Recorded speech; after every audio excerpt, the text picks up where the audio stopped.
Now on the line is Dr. Bobby Smyth, a Dublin-based child and adolescent psychiatrist, and Bobby also lectures in Trinity College on addictions. Barry, welcome to the programme. Yeah, good to talk to you again, Darren. Okay, Bobby, how big of a problem is legal and illegal drug use among young people in Ireland today, in your opinion?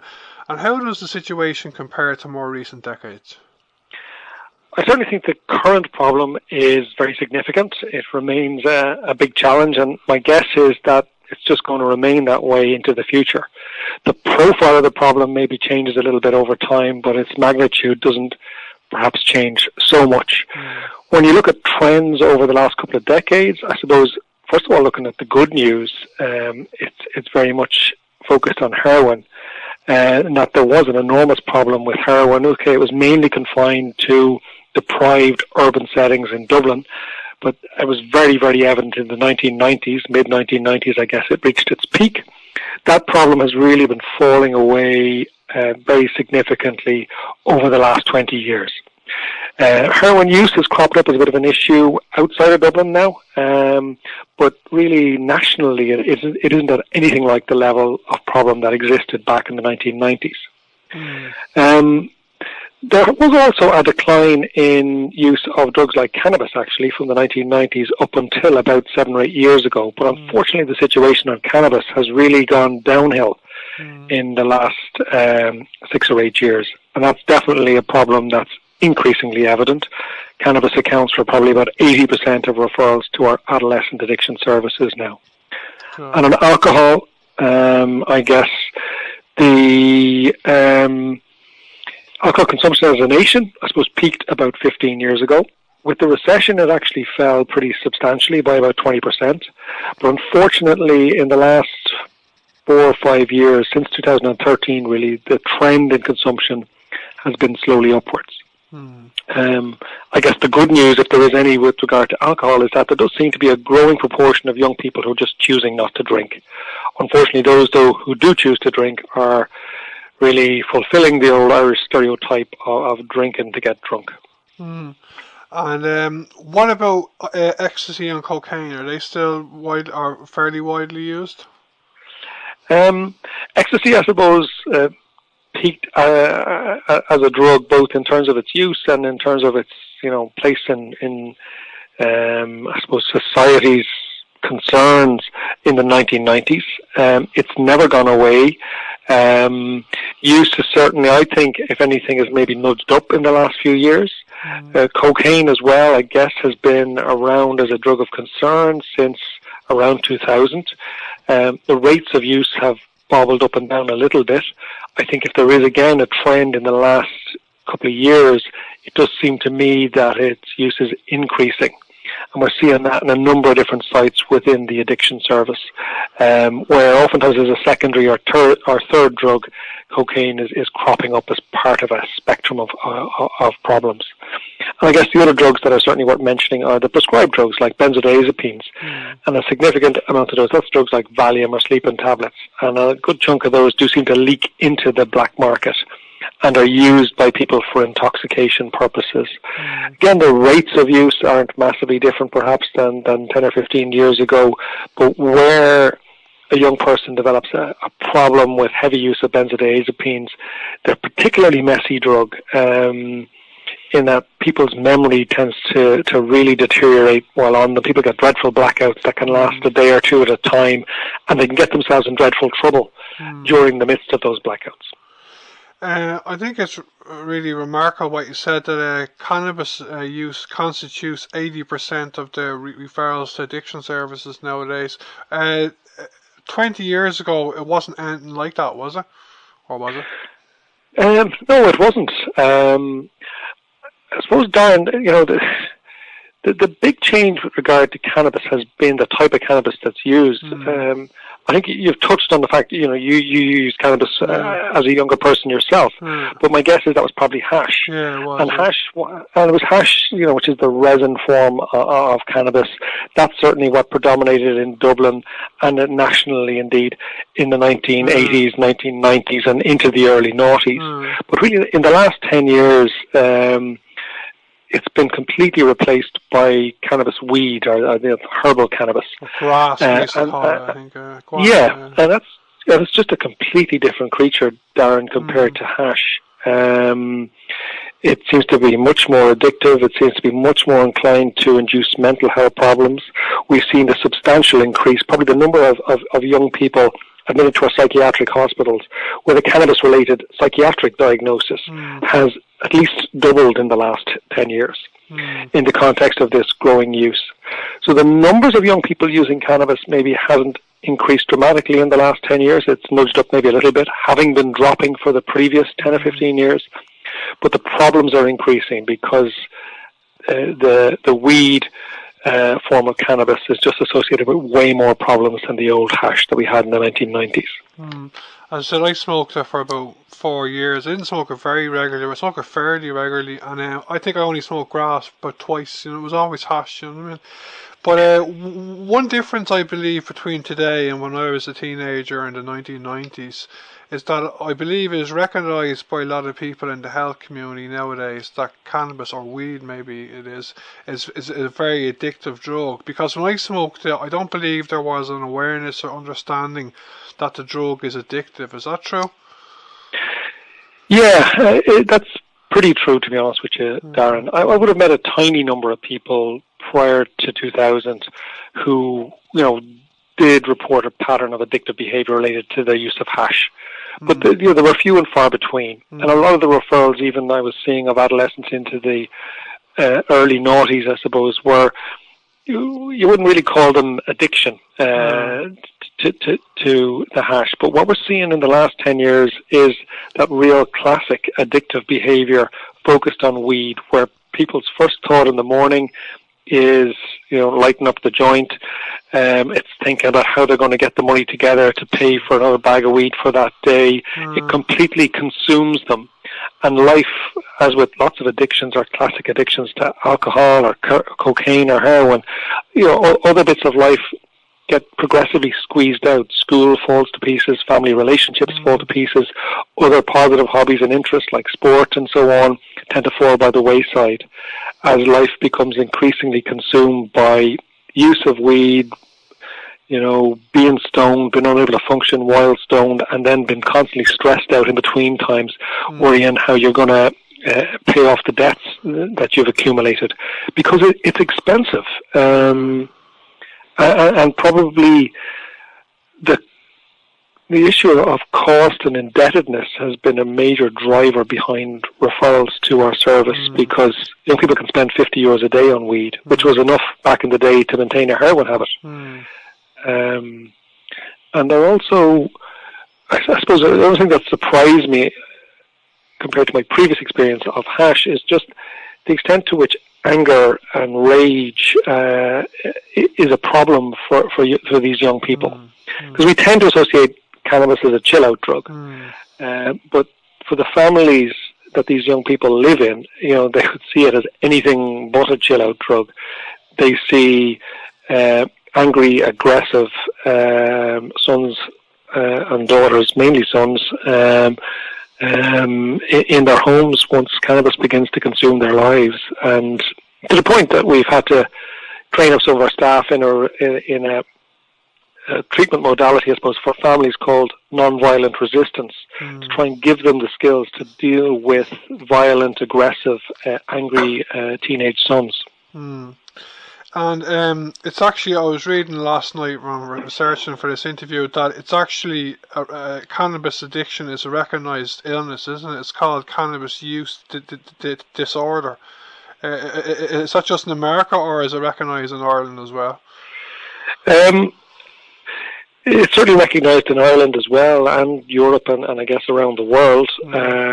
Cannabis is now just seen to be just another drug that you can get addicted to. The language that's used to describe addiction has changed a bit, I guess, over the last decade or two. The Americans have moved away from words like addiction or dependence, and they now just talk about substance use disorders, which can be mild, moderate, or severe. Don't want to get too technical now, but in Europe we've held on to the idea of alcohol dependence or cannabis dependence, and then a lesser type of problem is called harmful use of cannabis or alcohol.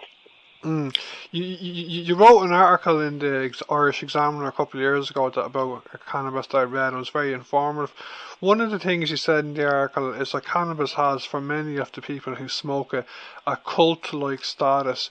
Could you explain this to any of our listeners who don't know what you mean? I guess, there's an awful lot of debate and discussion about cannabis in particular. Of all the drugs that exist, cannabis is hotly debated. And there's a group of young people, I think, who've become very politicized around it. And while in lots of ways I actually think it's fabulous that young people are engaging in any aspect of politics, unfortunately, in this particular instance, I do think they've been swept along by a bit of euphoria about cannabis and the need to liberalize cannabis policy, and those advocating that just tend to gloss over or completely ignore its many harms. So it's the one drug where I've encountered young people whose lives have been objectively damaged by their drug use, and they'll acknowledge that they've been damaged, but they feel a bit torn in that acknowledgement, because they see themselves as at the front line of this great campaign to change society and society's view of cannabis. Yet they can see they've lost control of their own relationship with it. And we'll often argue with you that it's not cannabis that's the problem, it's society has the problem. And I just never encounter that with people who run into problems with cocaine. They're not sort of sitting with you in the room arguing that society needs to chill out in its views towards cocaine. And that's just an extra layer of complexity to working with certainly some young people who've ended up dependent on cannabis.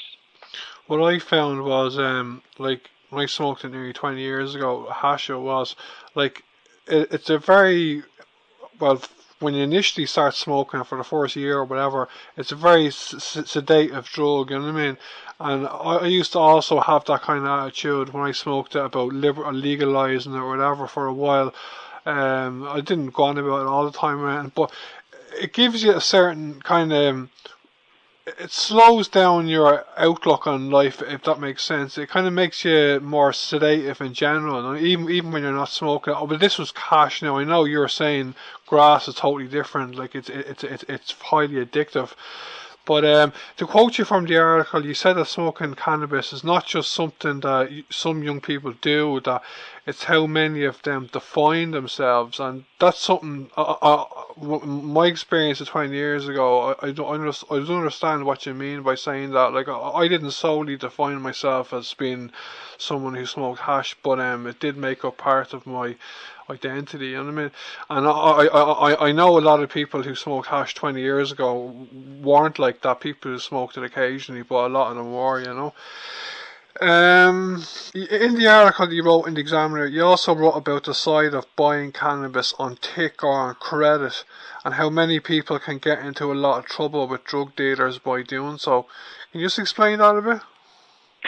Yeah, I suppose the other major drug problem I've witnessed or grappled with over the last couple of decades was the heroin problem back in the 1990s. And the pattern of purchasing there was that young people had to go out and rob and steal to get the sort of the 40 or 60 euros to then go out and buy their 2 or 3 bags of heroin. So they had to sort of rob on a daily basis. Or come up with some other means of getting the cash. With regard to cannabis, the business model operated by the dealers seems to be completely different. That you don't have to pay in advance. They will give you your two gram bag of weed and just sort of put it down on your slate, and you'll owe them 50 euros. But unfortunately, you then go back the next day and get another 2 gram bag, and that's 100 euros you now owe them. You do that for 20 days in a row, and suddenly you owe 400 euros, at which point they'll come back at you and sort of saying, you need to come up with this cash now. And, 15, 16-year-olds don't have 400 euros, so they have to come up with some way of extracting it from the family home, often without parent knowledge initially, but then things can reach a point where they go to parents and sort of say, listen, I owe this guy, 500 euros. He says he's going to break my legs or smash up the windows of the house if you don't sort him out. sometimes dealers will actually just walk straight up to the front door of the home and not, chat to the parents. There's no balaclavas on them or anything like that. They're just standing there sort of saying, your son owes me €500. You better pay it. And there's families living in tremendous fear and intimidation from dealers in that regard, to the point again where now we have a member of the Gardaí in every police station in the country has been allocated to deal with the constant procession of parents who are coming up to Garda stations grappling with this issue. It's an unspoken about problem, Darren. It really frustrates me how our society is in denial about the extent of cannabis problem out there. When you look at the population data, there's probably, at a conservative estimate, about 30,000 young adults in Ireland addicted to cannabis, and we're not talking about it. Yeah, and at the same time, what's the breakdown in cannabis between you were saying that weed or grass is the most widely used nowadays? Is like, compared to hash, what's the kind of breakdown in use? Is it like 80-20, 90-10, or what is it? Do you know? I would say it's 90-10 or 95-5 in terms of the ratio of weed users to hash users. I've definitely begun seeing a few more hash users actually in the last year or so.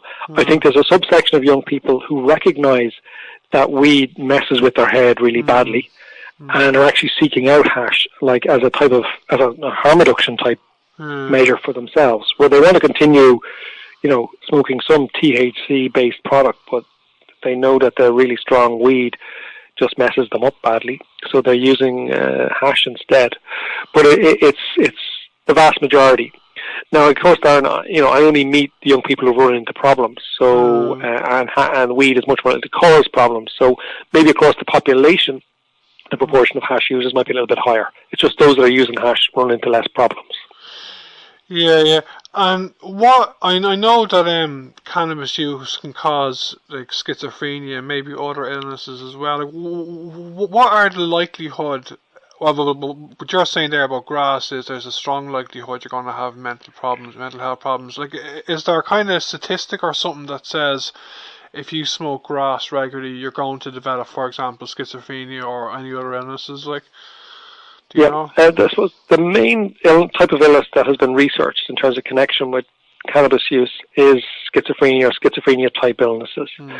And the reality is that, say, for any 15-year-old, their chance of developing schizophrenia is about 1 in 100. If, as a 15-year-old, they smoke cannabis heavily and regularly, that risk probably doubles at least. So it goes from 1 in 100 to 2 in 100.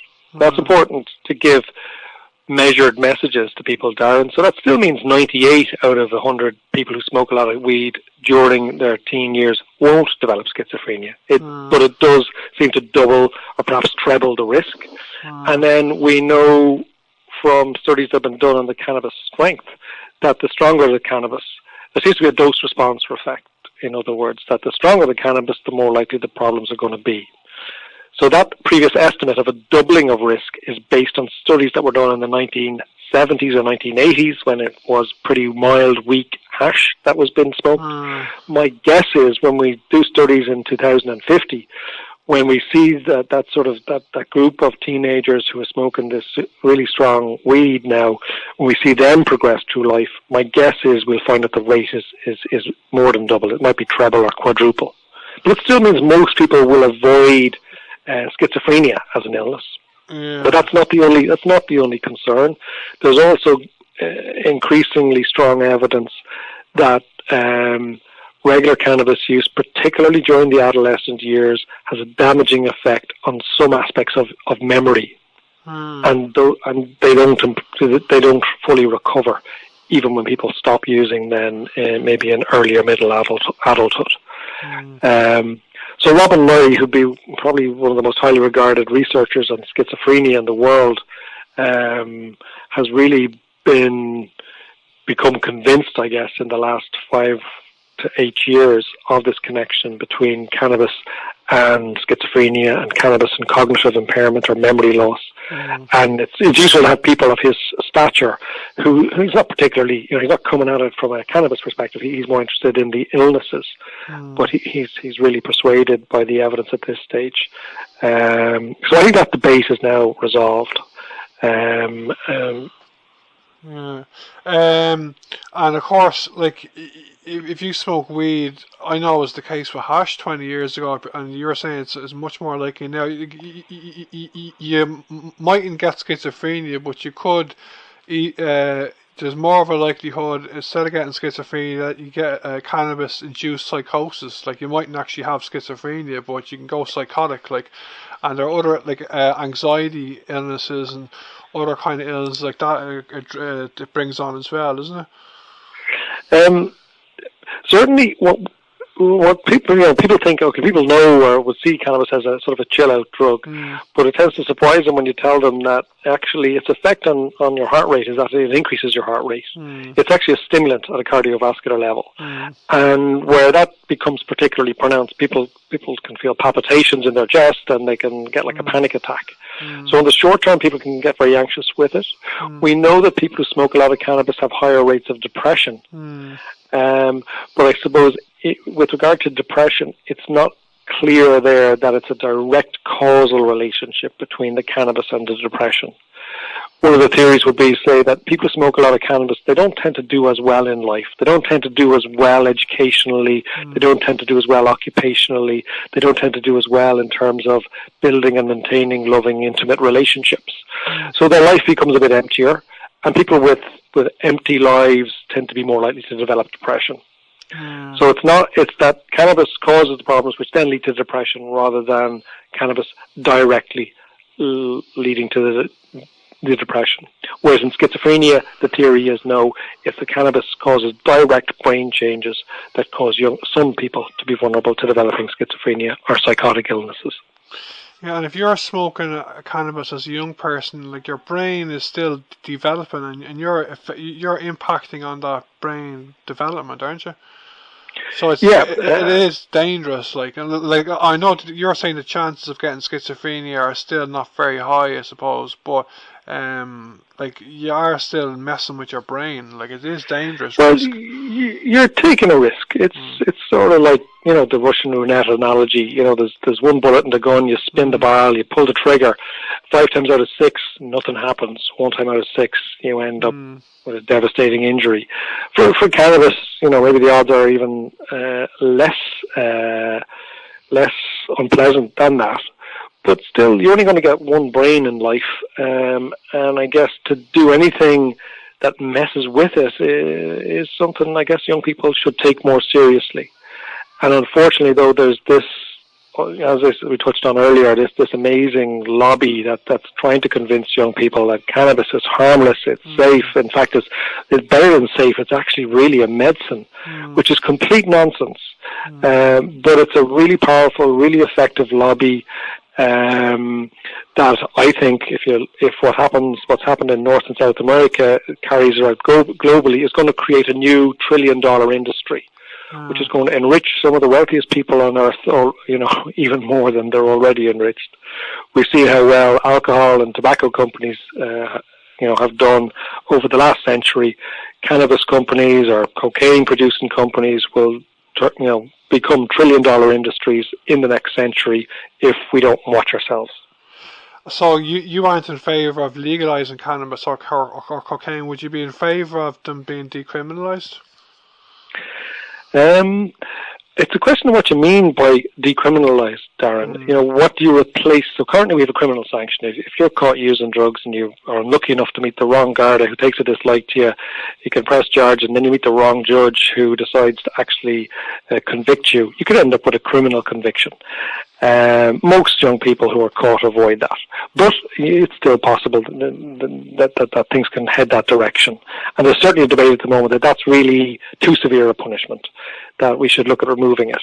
And I think there's merit in that debate, but I want to know what is it going to be replaced by. There's a lot of talk about Portugal, which did remove criminal sanctions for personal use of all drugs, not just cannabis, all drugs. But they replaced it with a different sort of sanction, what you call a civil sanction. People are forced to sit in front of, what's called a dissuasion commission, 3 professionals who will interrogate you about your drug use. That to me seems a bit of a cumbersome, clunky method of responding. I think if we're going to replace a criminal sanction, maybe there's merit in looking at some other sort of sanction. A bit like, we don't want people texting while they're driving their car, or we don't want them driving their car too fast, but we don't give them a criminal conviction, we just give them a fine. So maybe to replace criminal sanctions with some sort of what you might call a civil sanction, I think there's merit in that, but I wouldn't be in agreement with any idea of removing all sanctions from use, particularly now when the rates of cannabis use are nudging upwards, the rates of cannabis problems are on the increase.